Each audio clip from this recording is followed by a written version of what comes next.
আমরা পিণ্ডির হাত থেকে মুক্ত হয়েছি অন্য কারো হাতে যাওয়ার জন্য নয়, কারো লাল চোখ আমরা দেখতে চাই না, এমনটাই মন্তব্য করেছেন জামায়াত ইসলামীর আমির ডক্টর শফিকুর রহমান। গোলসেন্স গ্রুপের হোটেলে বিনিয়োগ করে সুদমুক্ত হালাল আয়ের সাথে বিলাসী জীবনের বিরাট সুযোগ। বিনিয়োগ একবার, রিটার্ন বারবার।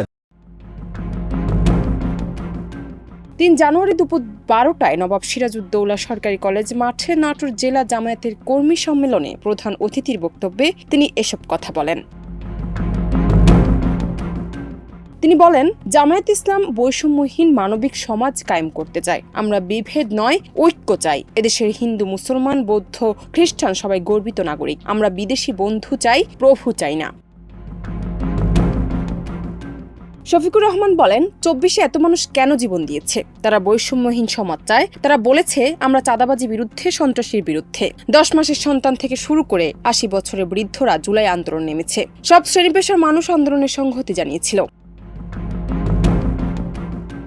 জামায়াত আমির বলেন, আওয়ামী লীগ বিভিন্ন দলের দেশপ্রেমিক নেতা কর্মীদের উপর নির্যাতন চালিয়েছে। নির্বাচন তাদের জন্য যারা দেশের মাটিকে আমানত মনে করে। আমরা চাই অতি দ্রুত সংস্কার করে দেশ একটি নির্বাচন হোক। আশা করি তারা সেই দিকেই যাবে।